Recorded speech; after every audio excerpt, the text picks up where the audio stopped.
बहुत ही डेंजरस चीज तुम लोग सीख रहे हो, डाटा बेस्ड बात सीख रहे हो। चलो आगे। 2.3 into 10 to the power 17 kg per meter cube. Nearly all nuclei have same density.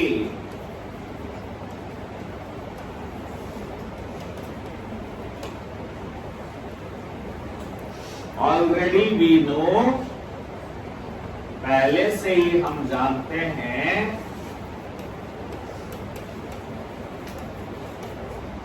D बराबर m/v।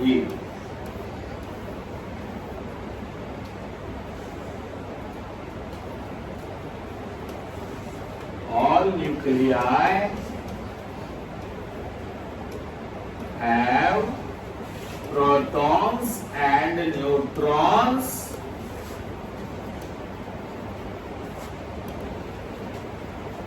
tightly packed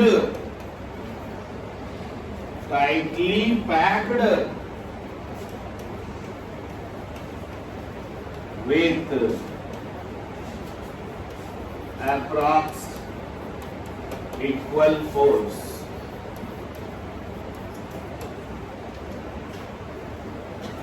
उसकी ताकत पर हम लोग काफी ध्यान देते हैं, उसकी ताकत पर हम लोग समझते हैं, मेहनत करते हैं। क्या न्यूक्लियस पर ही तो चर्चा हो रहा है? कल से ही न्यूक्लियस को उठाए हैं, बोलो। Discovery of nucleus. और न्यूक्लियस को सीखोगे। आज न्यूक्लियस के बारे में सोचने लगा तुम लोग, बढ़ो आगे सोचो, देखो यार।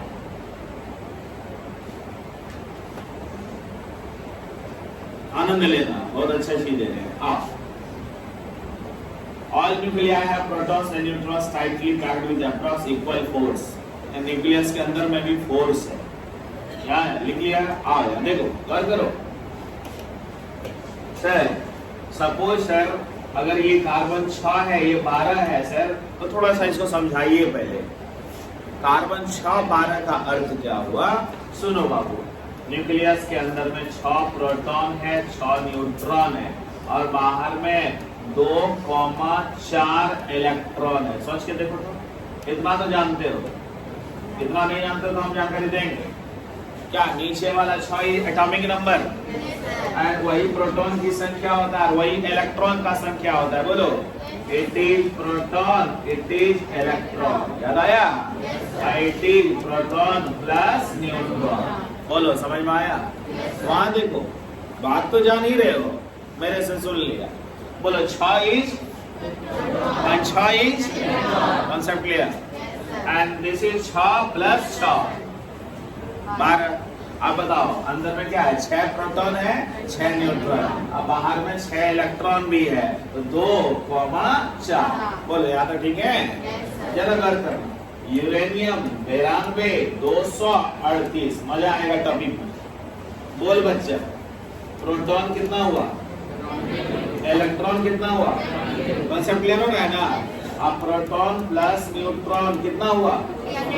अब ऊपर में नीचे घटाएंगे तो न्यूट्रॉन निकल जाएगा। बोलो 238 माइनस 92 146। बोलो, लैंग्वेज समझ में आया? उस न्यूक्लियस को देखो, इस न्यूक्लियस को देखो, बताओ इसके अंदर का बात बताओ। कितना प्रोटॉन? 92 प्रोटॉन। कितना इलेक्ट्रॉन? न्यूट्रॉन कितना? 146 न्यूट्रॉन। सुना?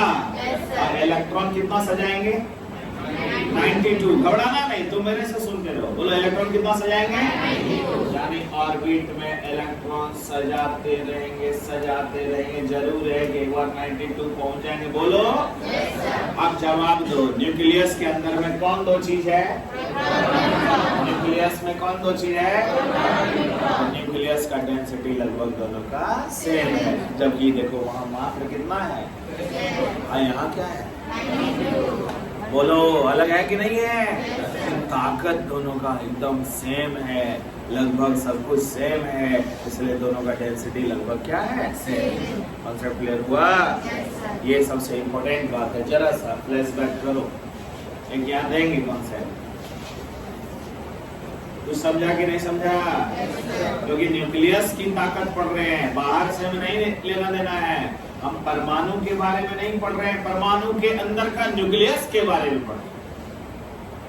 सोच के देखना चाहिए, तब समझ में आएगा। यस, बोलो बच्चा, ये रफ स्केच लिए काय का भी इलेक्ट्रॉन दिखा के गंदा करेंगे? इतना समझ गए कि इलेक्ट्रॉन रहेगा ही बाहर में। बोलो, है ना? न्यूक्लियस के अंदर में कौन है? बोलो, न्यूट्रॉन है, प्रोटॉन। बोलो, ठीक है। और इलेक्ट्रॉन चारों ओर सजेगा। ध्यान देना, both nuclei have nearly same density. अब विश्वास हुआ?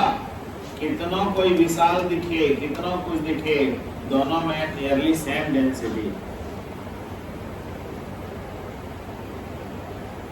मतलब ऑब्जेक्टिव में रहेगा, जान के पूछ देंगे विच हैज मैक्सिमम डेंसिटी, और देंगे वो कार्बन दे देंगे, एक तो ये दे देंगे, एक तो ये दे देंगे, लास्ट में लिखेंगे ऑल हैव सेम डेंसिटी। समझ में आया? इन्हें फंस जाना चक्कर में, बड़ा देखे तो डेंसिटी ज्यादा टिक पाती। जो हम पढ़ाते हैं वो साइंटिफिक तरीका सीखो। चले, सच कुछ नहीं छोड़ना, तो जितना लिखेगा उतना दिमाग तेज होगा।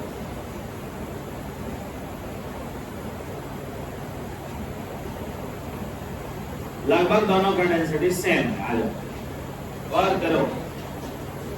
रदरफोर्ड दिमाग के तेज थे तब तो इतना इतना बात बोलते गए। रदरफोर्ड्स एटॉमिक मॉडल, रदरफोर्ड ने अपना एक एटॉमिक मॉडल दे दिया। रदरफोर्ड ने अपना एक एटॉमिक मॉडल दे दिया और उन्होंने कहा कि हमारा एटॉमिक मॉडल सोलर सिस्टम से मिलता है, similar to solar system.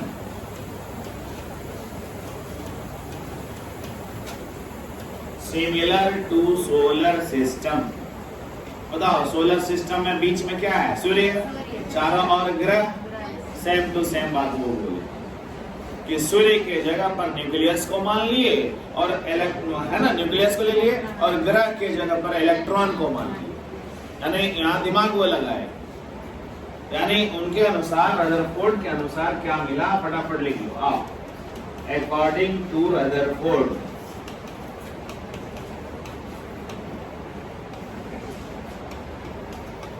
Atom has mainly two parts. Atom has mainly two parts.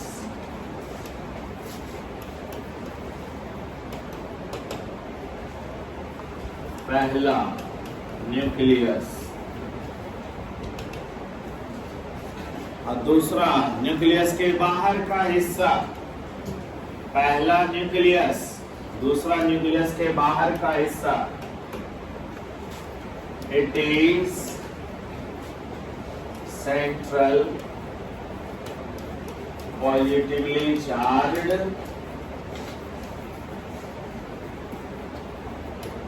highly dense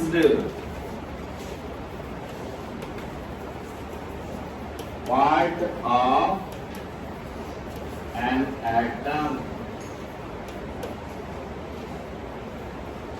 which contains mainly protons and neutrons.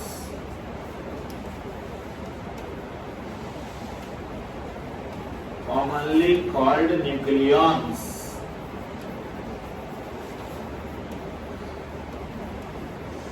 बोलो, प्रोटॉन और न्यूट्रॉन को एक साथ क्या बोले थे? न्यूक्लियन।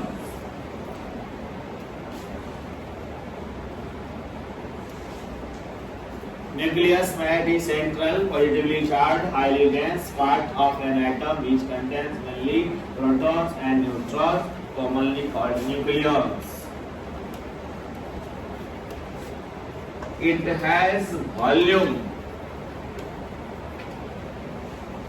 approx 1/1,00,000वां हिस्सा ऑफ एटम। क्या हुआ इसका मतलब सोचिए, क्या लिखे, कौन सा लाइन है, क्या लिखे, क्या लिखे पढ़िए। 1,00,000वां, 1/1,00,000। यानी अगर यहां ये एटम है, सुनो कर क्या, ये क्या है, वर्ग करना, वो क्या है, जोर लगाओ, ये क्या है, दिखाएं बड़ा, आपको कम दिख रहा है, वर्ग करिएगा, बोलिए ये हमारा एटम है, बोलिए। और यहीं बीच में हम यहाँ न्यूक्लियस दिखा रहे हैं, बार बार फोकस कर रहे हैं, थोड़ा हम जान के दूर दिखा रहे हैं, कम दिख रहा होगा, टेंशन मत लो, जान के ऐसा कर रहे हैं। क्या फील हुआ वो बताओ, वो चीज फीलिंग्स क्या हुआ वो बताओ, फीलिंग्स चाहिए। फीलिंग्स ये चाहिए कि एटम के सेंटर में जो न्यूक्लियस है बहुत छोटा। अब तो यहाँ से हम बड़ा करके दिखा देंगे, वो सब थोड़ी कोई बड़ा बड़ा नहीं है, इतना बड़ा नहीं। सुने, यानी एटम का 1,00,000वां हिस्सा कौन है, बोलो, हो गया ना, यानी बहुत छोटा, लेकिन बहुत खतरनाक है, क्योंकि सब वजन वही है, क्योंकि प्रोटॉन में वजन है, न्यूट्रॉन में वजन है, तो सारा वजन तो वही है। इलेक्ट्रॉन का वजन तो नेग्लिजिबल होता है, इलेक्ट्रॉन का कोई वजन ही नहीं है। इसका मतलब है न्यूक्लियस का जो ताकत है वो सबसे ज्यादा ताकत का कारण दो है, कौन कौन, प्रोटॉन एंड न्यूट्रॉन। इलेक्ट्रॉन तो वहां है ही नहीं, ठीक है, मैटर समझना चाहिए ध्यान से, हो क्या रहा है समझिए। अब बताइए मेरे स्टूडेंट, यहाँ दिमाग खोलिए। इट हैज वॉल्यूम अप्रॉक्स 1,00,000वां हिस्सा ऑफ एटम। इसका क्या मतलब है, समझ में आया, बहुत कम जगह, ठीक है ना। It has majorly all masses of atom।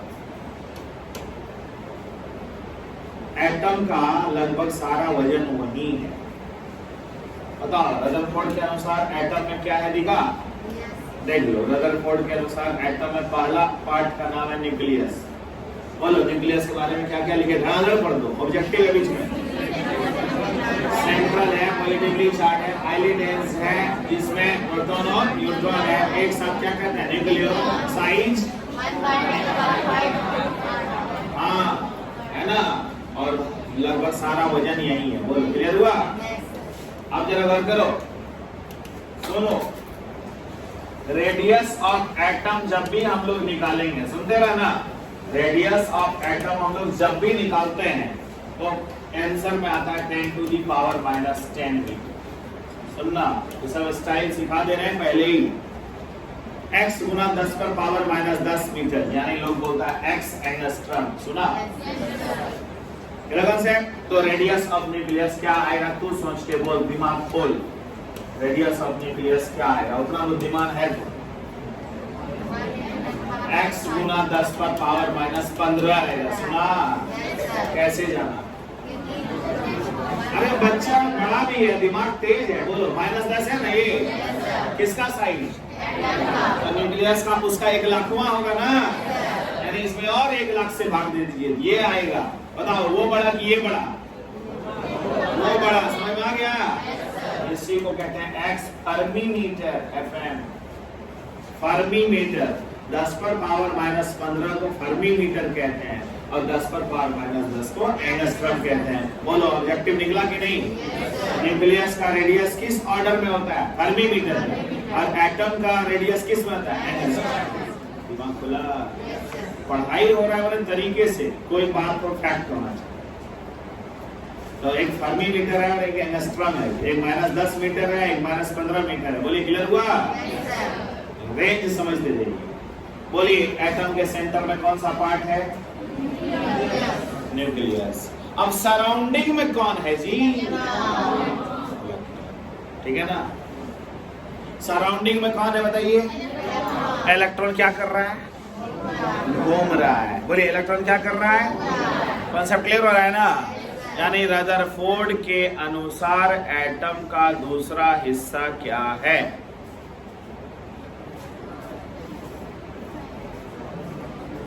शांति से लो, प्रश्न को दोबारा सुनो। रदरफोर्ड के अनुसार एटम का दूसरा हिस्सा क्या है? इलेक्ट्रॉन जहां घूम रहा है। एटम का पहला हिस्सा क्या बताए? लग रहा है यहाँ जो भी बातें हो रही है फैक्ट हो रहा है। बोलो क्या लिखे देख लो। अकॉर्डिंग टू रदरफोर्ड एटम में मुख्यतः दो हिस्सा है। सुना? पहला हिस्सा क्या बोले? ऐसे में ढेर ऑब्जेक्टिव बन गया। हम यहाँ जैसे खड़े हैं तो ऑब्जेक्टिव बन रहा है। बस ये जान तुम लोग को चूज करना है। क्या क्या बना सब दिख रहा है सामने कि कितना साइज का है, लाखवां हिस्सा है, लगभग सारा मास यही है। अगर एटम का रेडियस एंगस्ट्रम में है तो न्यूक्लियस का रेडियस फर्मी मीटर है। दिमाग खुला? तो बोलो एटम का दूसरा हिस्सा क्या होगा बताओ? जहां इलेक्ट्रॉन रहेगा, extra nuclear part. Extra nuclear part. सुना बाबू?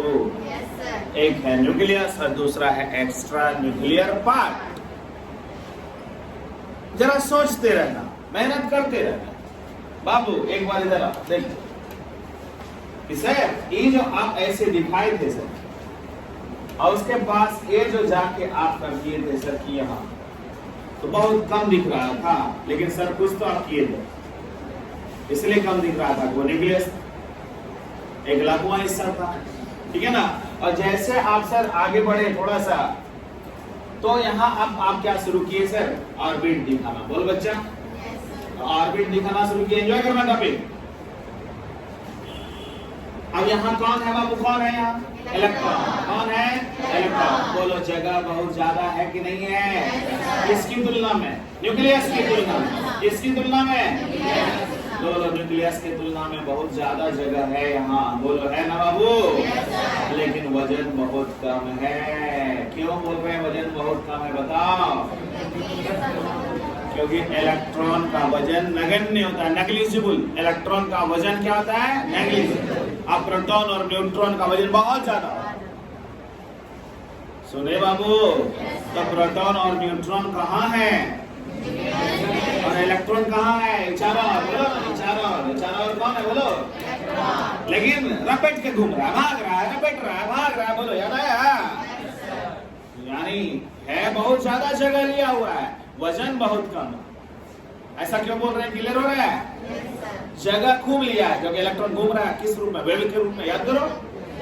और जब घूम रहा है और इलेक्ट्रॉन का वजन नेग्लिजिबल होता है तो जितना हिस्सा बना के रखे बट उसका वजन नगण्य है। और सबसे ज्यादा वजन कहाँ है?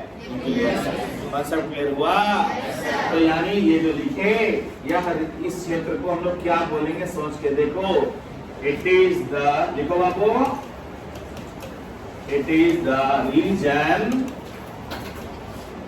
It is the reason surrounding their nucleus, surrounding the nucleus, which has too much mass. Sorry, too much volume. Sorry, too much volume, too much volume, too much volume, but has negligible mass.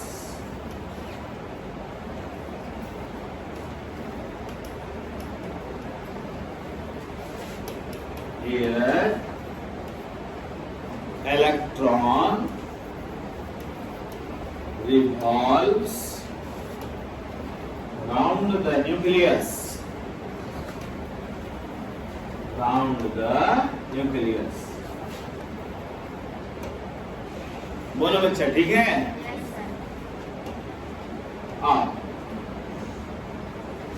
इसी दोनों के कारण ना अपने model को वो बोल दिए थे सोलर सिस्टम। बोलो तो सोलर सिस्टम जैसा है कि नहीं? सोचो तो क्यों बोल रहे हैं सोलर सिस्टम, जरा सोच के देखो। लिखा तब तो समझेगा। क्या सोलर सिस्टम जैसा ही कुछ है? कहोगे कैसे सर? बोलो बाबू, बीच में सूर्य है। टॉपिक समझना, क्योंकि यहाँ से ऑब्जेक्टिव है। सूर्य है ना, एंड इसके चारों ओर वो अपना क्या कर रहा है? इलेक्ट्रॉन। बोल बबुआ, है ना, इसमें इलेक्ट्रॉन को नचा रहा है, इलेक्ट्रॉन को नचा रहा है, इलेक्ट्रॉन को नचा रहा है, इलेक्ट्रॉन को नचा रहा है। सुनते रहना। तो बीच में सूर्य वाला जगह पर कौन है? ऑब्जेक्टिव। न्यूक्लियस का साइज किस ऑर्डर में होगा? फर्मी मीटर, 10 पर पावर -15 मीटर। सुना? और इसका साइज एंगस्ट्रॉम, 10 पर पावर -10। सुन पा रहे हो ना? अरे रदरफोर्ड चालाकी किए, अपने मॉडल की तुलना किससे किए? सोलर सिस्टम से। बोले ये बहुत कम जगह में है, बट बहुत ज्यादा ताकतवर है, बहुत ज्यादा डेंसिटी है, बहुत ज्यादा छोटे जगहों में। याद क्लियर हो गया? और चारों ओर का जो एरिया है बहुत ज्यादा है ना, तो जहाँ के इलेक्ट्रॉन मूव कर रहा है, बट उसका मास बहुत कम है। बोलो जो बात वो बोले, क्योंकि उनकी कोई भी बात गलत नहीं होगी। जबरदस्ती कहीं साइंटिस्ट लगेंगे तभी गलत होगा। क्या लिखे निकलेगा, है ना? तो अब यहाँ हम फाइनल डिसीजन दे रहे हैं। यहाँ तक आ गए। बोलो एटम में 2 हिस्सा पढ़ा है। बोलो पहला हिस्सा एंड दूसरा हिस्सा। कॉन्सेप्ट बात दोनों का लिख दिए हैं, अब जरा समझना। Finally,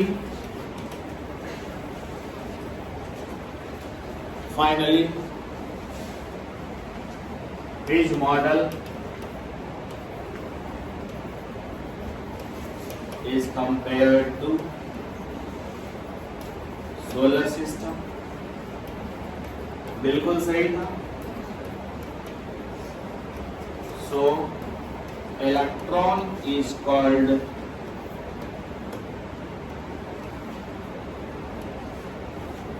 planetary electron. Planetary electron.